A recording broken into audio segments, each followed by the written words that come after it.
South Africa's social entrepreneurs are maverick leaders.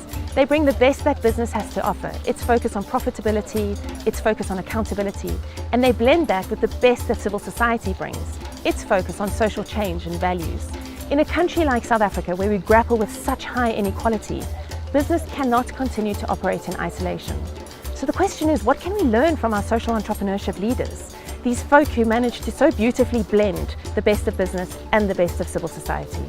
The lesson I've learned about leadership is that good leaders listen. They listen really well. Have a map, that's your journey. Be clear about who you are, what makes you tick, what makes you wake up, what really inspires you, motivates you, engages you. Because that then becomes you. One has to always have an open ground to take in what others are able to give to you. And I think it's the hardest thing as a leader, because sometimes you're thinking your idea is the only idea that's going to work, but sometimes having an open mind, having that ability to listen to others and to share their stories together with your story, it makes the vision to have even a bigger impact. High expectations, so never accepting mediocrity, pushing for something bigger. The second, I would say, is around belief.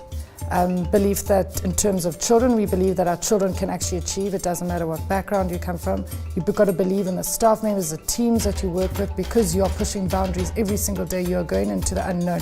You've got to believe and trust the people around you. You know, people talk about humble leadership. The more you get into expert fields, the less you should be the leader. And having that kind of humility and really understanding what it is you do excellently as a leader and what others can do better, if you can have the humility to assess that accurately, I think that's really important for scale. Taking into consideration people's opinions, what they think of you and your business, your chance of success, is probably very detrimental. And that ability to really push on when people didn't really believe is what defined us and made it possible.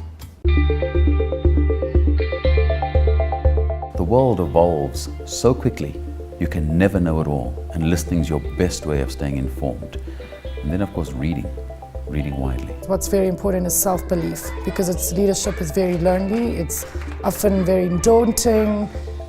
You've got everyone up against you that can potentially say, you know, no, no, no, and you've got to really believe in what you are saying and doing in order to be successful, because you are carrying that vision of what the company stands for. You can stay in your own kingdom. You can create this entrepreneurial kingdom where you know better than everybody, but if you really want to do something that changes things, you're not going to be the best at everything, and to have the humility to know where you're good and know where you aren't is I think, really important. You know, what I do, it's not a job for me, it's who I am. It engages me, motivates me, makes me cry sometimes, makes me tear my hair out. Not that there's much hair left now at 70, but, you know, it has to be woven into the fabric of your life in every single dimension. It's very different if you're creating something that is slightly different from the norm. Then you can easily get away with it. Oh, we McDonald's but with fish. When you truly are creating something new, not something slightly different, you have to not really be too fazed of what people think, because everyone will think you're wrong. We see failure as an opportunity, and we're always using a failure as that point in our life, in our operations, to look back and to see what are other factors that are contributing to failure, because the idea in itself might not be a failure. That conviction and that obsessiveness has to be there. It's not just some kind of passion that you can go out there and get it. I don't like that word, you know. It is life. It's your life. It's who you are. These are the leadership lessons that I learned in writing the book The Disruptors, which profiles South Africa's myriad social entrepreneurs. But the primary message is that these leadership characteristics are essential, because doing good makes good business sense.